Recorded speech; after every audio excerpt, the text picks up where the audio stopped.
Dementia Researcher with a blog and a rating. Hello, my name is Ajantha Abey.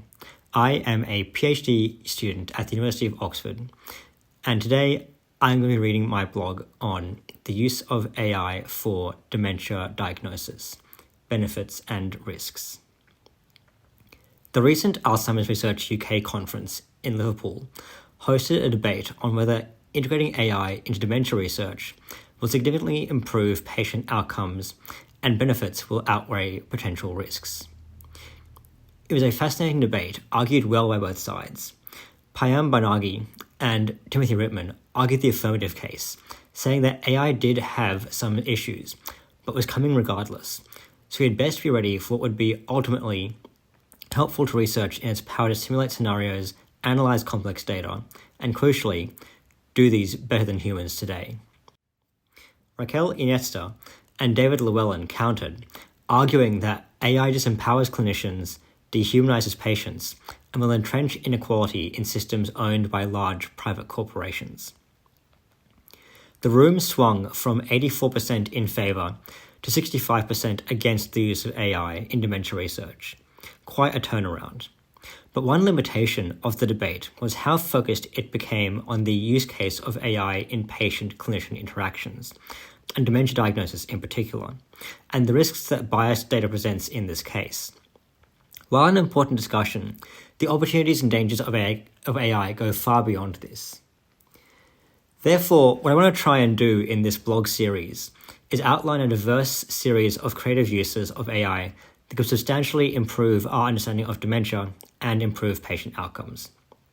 I'm not blindly optimistic about technology myself, and am rather concerned about the short and long-term risks these technologies pose. However, AI presents so many clear opportunities that would benefit dementia research that I believe it implores us to invest in overcoming those risks rather than abandoning hope for the technology altogether. So consider this the huge if true analysis of the case. If we could be confident in using AI, just how should we be using it and how useful would it be? Part 1. Opportunities in diagnosis. I've already written one blog about how individuals might employ AI language models for personal use in the day-to-day work of a researcher. And I'll write a further blog about the use of AI in fundamental dementia research and drug discovery beyond it in dementia diagnosis. Here, today though, I'm going to discuss the topic of the debate, and that is the use case of AI in dementia diagnosis and care. Timothy Rittman made the point that AI is strongest when we have multiple pieces and multiple kinds of data that we ourselves don't fully know how to piece together. This is precisely the case for dementia diagnosis. For a given patient, we likely have at least data from batteries of various standardized cognitive tests. This alone is highly complex data, with multiple domains of cognition being tested, and various tests. These are well known to be relatively blunt and imperfect tools, subject to daily fluctuations. Add to this, though, self-reported and family or carer-reported changes in behaviour and symptoms, and possibly digital biomarkers from devices like smartwatch, such as changes in sleep, heart rate, gait, step count, activity levels, and so on. Now add in fluid biomarkers like CSF or blood, neuroimaging like MRI and PET scans, and now put all this in the context of an individual patient, their genetic risk, their clinical history, their comorbidities, their lifetime exposures, and mitigating behaviours like diet, exercise, sociality, education levels, gender, medications for other diseases, and so on. This is a huge amount of information to be patched together, coming in natural language, imaging, neurological, and highly data-dense formats. For a given patient, it's also more likely that not all of these will be available. A different subset, a different set of tests and data available to make a decision for each person. Which of these pieces of data is the most important? Which missing test would provide the most added confidence to a diagnosis? Already, we are starting to see the opportunity for a system that could interpret multiple complex data formats, considering vast swaths of information, more than any human could analyze in any reasonable time frame, to make predictions. But now also put this in the context of dementia itself, a condition driven by a plethora of different diseases with myriad subtypes and atypical variants. Sure, we know Alzheimer's disease is the most common cause of dementia, but our growing understanding of the heterogeneity of these diseases means that a diagnosis of simply Alzheimer's disease, defined under the ATN framework as amyloid, tau, and neurodegeneration, is less and less meaningful. Fewer than 1 in 10 patients seem to have pure ATN Alzheimer's disease pathology, with many presenting with co-pathologies like cerebral amyloid angiopathy, Lewy bodies, and other alpha-synucleinopathies, and or TDP-43 pathology, such as LATE, or limbic predominant age-related TDP-43 encephalopathy.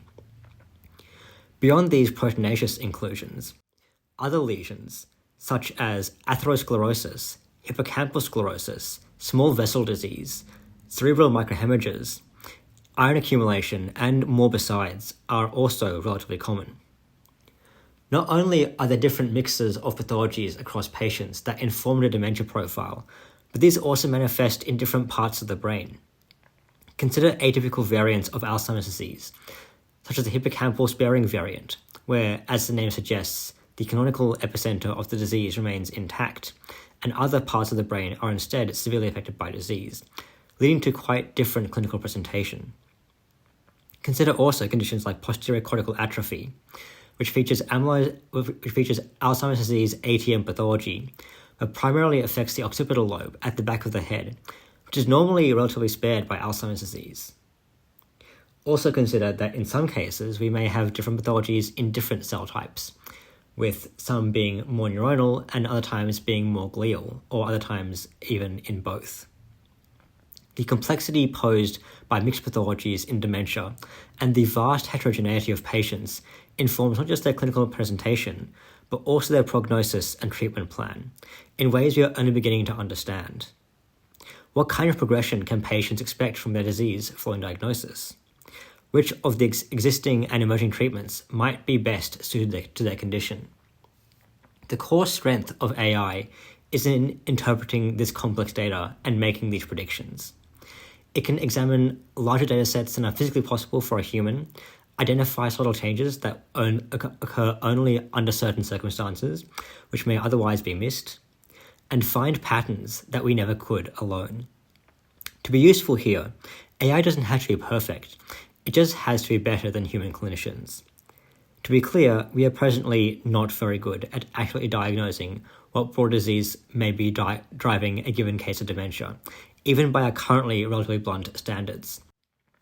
One 2019 study found at least 1/3 of patients had a different clinical diagnosis compared to their neuropathological confirmation. This is likely an undercount given our expanding knowledge of the co-pathologies that may inform presentation, prognosis, and treatment of dementia, for which our current diagnostic capacity is deeply lacking. AI will not only be better at integrating all this data than clinicians in terms of accuracy, but it would also be much faster, freeing up time for clinicians to be more patient-facing.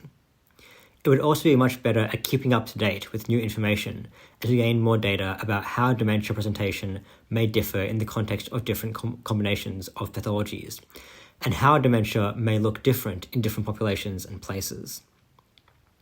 This would likely help make medicine more personalized, especially as datasets become more diverse, and may mean we can give more targeted advice to patients, not just on what drugs would be more efficacious, but on what lifestyle changes could also be most impactful. Part 2. Opportunities for early diagnosis. Beyond diagnosis speed and accuracy, AI will also likely enable earlier diagnosis and much better disease monitoring. More and more digital and other biomarkers are emerging that seem to be predictive of developing different neurodegenerative conditions. These include a wide variety of measures, such as tracking movement patterns like general activity levels, gait, or screen clicking accuracy, health monitoring such as sleep, heart rate, exercise, weight, and similar metrics, and even speech data, such as the sound of your voice, the vocabulary you use, and changes therein. Many of these biomarkers would amass huge amounts of data, impossible to comb through for an individual clinician. Most of these would also likely involve changes too subtly picked out by individually, or too noisy to spot amid day-to-day changes. Moreover, sadly, we simply do not have the clinical and GP infrastructure to pay patients enough attention to spot these changes early enough. However, AI could be used to analyze this longitudinal data, triangulate across multiple different measures, pick up these small developments that would get missed in a 15-minute GP visit, and perhaps provide an alert to individuals or clinicians that they may be at higher risk for developing a particular disease. It may even predict, based on what features are changing, what diseases are most likely to be driving them, and what tests will get the most accurate diagnosis the fastest. This would not only save time and money, but also enable us to reach that holy grail in dementia research that is early diagnosis. This is likely essential for many of our current therapeutic options to be truly efficacious, and would be invaluable to our understanding of early and currently relatively inaccessible stages of disease. Outside of the effect early, accurate, and fast diagnosis of patients would have for both patients and the care system alike, this would also transform the way clinical trials operate in dementia. The current lack of patient stratification in trials means that the same drug using the same mechanism is tested across a wide variety of patients. These patients may or may not actually have the disease the drug is designed against, may have copathologies that hinder, counteract, or mask the effect of the drug, or maybe from a population whose background genetics means that at best they don't respond well to the drug, and at worst means they have an adverse reaction to it. It is entirely plausible that some or many of the treatments that have or will be tested in clinical trials have been ruled out as not having an effect across a big group of people, but would have been successful in a much better targeted trial. Matching patterns of drug mechanisms, efficacies, and reactions to patients, their symptoms, and their underlying diseases is a potentially powerful use of AI that could enable more targeted clinical trials with far fewer patients, which would therefore be much faster and cheaper to run. Not only would this lower risk for pharmaceutical companies, enabling more drugs to be brought to trial, but it would, ideally, improve our success rate. Overcoming risks. Entrenched bias. The opportunity for AI in dementia diagnosis, prevention, and treatment is clearly huge. But so are the risks. The most obvious of these is the imperfect data that the AI models are trained on. Most data that would inform AI algorithms would be based off white Anglo-European populations, likely meaning less accurate outcomes for understudied groups, like people of African and Asian descent. Human clinicians are, of course, also, in some sense, trained on this data. The biases in AI simply reflect the biases in our society. Biased data in, inequitable answers out.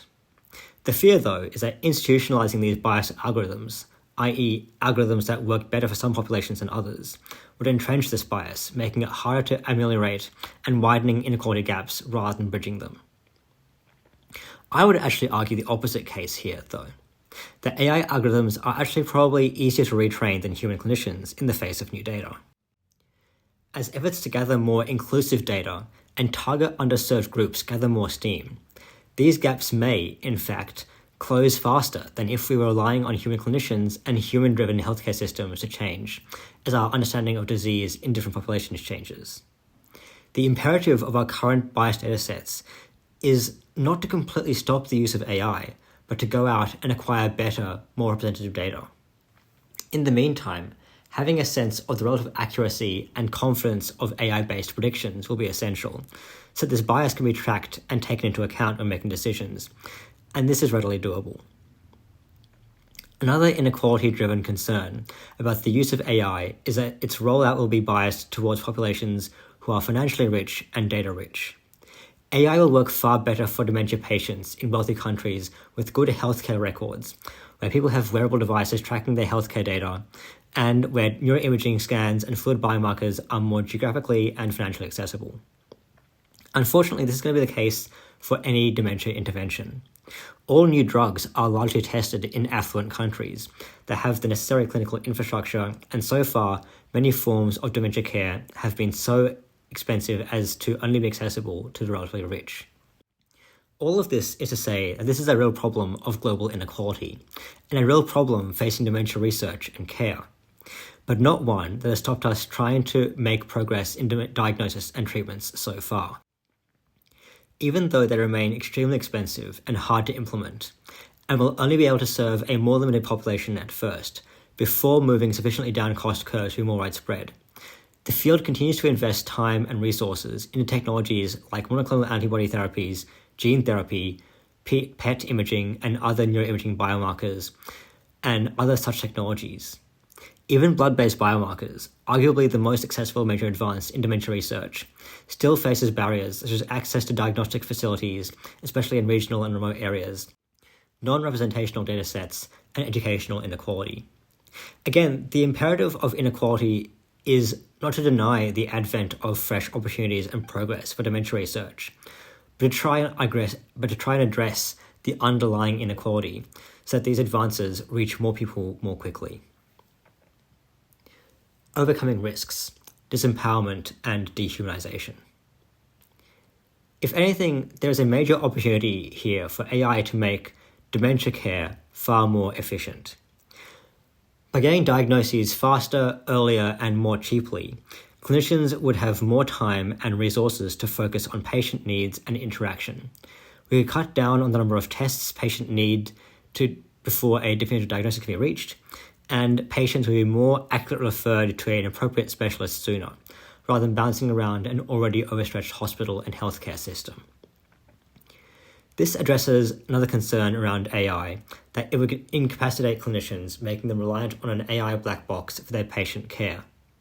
Some argue, including in the aforementioned debate, that only human clinicians can fully understand and account for the subjective experience of the patient, that to entirely rely on AI for diagnosis and care purposes would disempower clinicians and would dehumanize patients. This supposes an AI disruption of the current rosy reality of dementia care, where we have enough clinicians to deeply attend to the growing number of dementia patients and their individual circumstances and needs, fully understand their clinical backgrounds, histories, and symptoms, and provide ongoing care. This, of course, is a fantasy, not out of lack of effort on the part of clinicians, of course. But healthcare systems, even in wealthier countries, are extraordinarily overstretched, without enough care workers to adequately attend to aging populations with increasing dementia incidence, and with diminishing time per patient.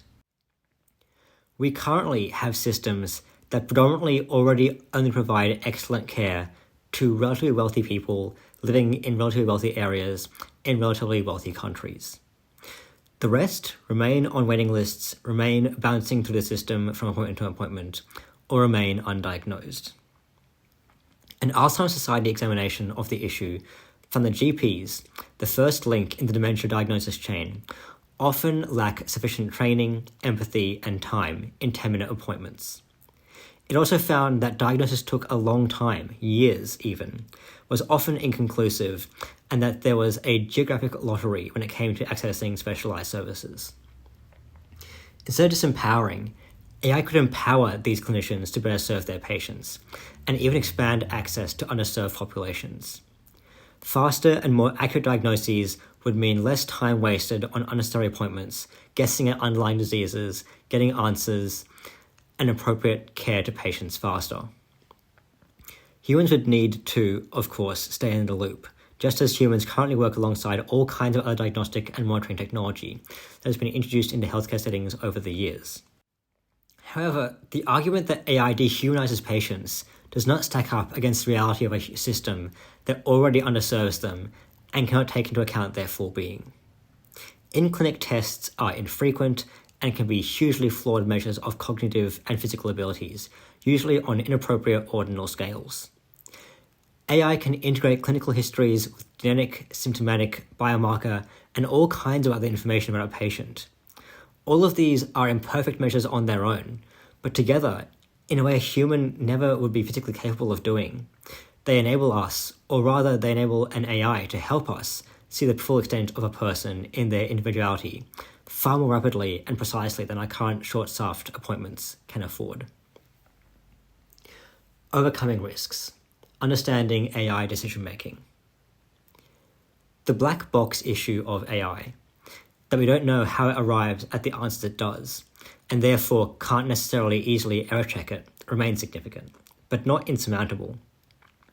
Research into explainable AI is ongoing and progressing, and there are ways of examining what AI is quote-unquote paying attention to in interpreting data, or ways of selectively excluding parts of data from its analysis to see which parameters were most important. Moreover, we already routinely accept the use of technology we don't fully understand, as long as it provides a clear benefit and seems safe. Few understand the physics of an MRI machine, the communication technology of GPS, or for that matter, the mechanics of a washing machine. Nevertheless, we continue to use these devices because they reliably provide actionable information and a benefit to us. The above concerns about AI, therefore, are not so much arguments for its abandonment, but for ensuring its implementation is appropriately regulated, with sufficient training, ongoing safety and outcome monitoring, and thought-through use cases. Some so-called AI accelerationists argue that all technology has served to benefit and progress society, and all progress has been technologically driven, and overregulation of technology merely serves to delay the advantages of the high-tech future. This is clearly overzealous, though. New technologies, especially in the healthcare space, need to be implemented with significant public license and patient buy-in. This takes trust, which takes time, and can easily be broken if a laxly regulated algorithm causes harm and a scandal results, setting back implementation of the technology in a way that might be analogized to nuclear power. AI rollout will have to be gradual and heavily regulated, keeping humans in the loop, especially while we don't fully understand the reasoning behind AI-driven predictions and decisions, and while error rates remain unknown. Overcoming risks, the financial and environmental costs. AI, of course, does not come cheap. The term cloud computing disguises the reality that these computational systems require massive amounts of physical infrastructure in data centers, sophisticated computer chips and fabrication processes, and complicated global supply chains. They also need massive amounts of training data, all of which is both monetarily and environmentally expensive. Data centers and computer chip fabrication are energy and water intensive, and the chips themselves are needed at such scale and expense that for the most part, only extremely large corporations, the likes of Meta, Google, and Microsoft, are among the few with the capital available to make and operate AI models at scale. This is not set in stone, however.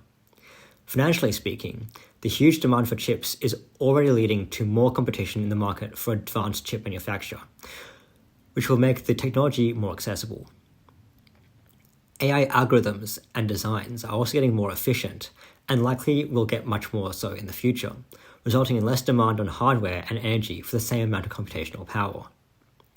Shifting to more renewable energy-based grids will also help mitigate climate concerns. Privacy remains a worry for algorithms owned and operated by large corporations, who predominantly profit off collecting data to sell ads, among other things. This, however, is simply an argument for more government-funded and publicly owned and operated AI systems, which I personally believe is not only necessary but increasingly achievable with more efficient and open-source AI models and even lightweight models that require drastically less compute power but still function extremely highly. Conclusions. Ultimately, newer technologies always bring trade-offs. The known and unknown risks of harm against the certain and potential benefits.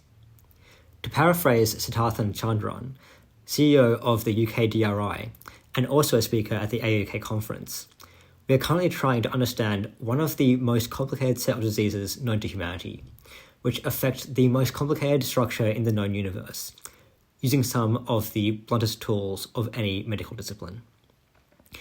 We desperately need better tools. The risks of implementing AI as such a tool here are most pronounced because so far we have been considering the clinical and patient-facing side of dementia research. However, there are many more opportunities for AI to be integrated into dementia research at a fundamental science level, which could have extraordinary benefit in enhancing research at drastically less risk. This will, however, be a topic for a subsequent blog. For now, it remains important that the opportunities of AI are not dismissed. just as it remains important that the risks it poses are not either. The wild swing of the vote in the AI UK conference debate suggests that many people have not deeply considered these issues before and have not made up their mind. This is a crucial time, therefore, while these technologies and their implementation still remain nascent, to carefully consider where, how, and whether we should be using AI in patient-facing applications. In the end, AI poses a question. Are we willing to put the work in to overcome the dangers it poses to achieve the huge benefits? Are we happy to accept the inequality and inaccessibility of our current systems, or are we capable of overcoming these? Do we think the current status of dementia care and accuracy of diagnosis is sufficient, or can AI help these to be improved?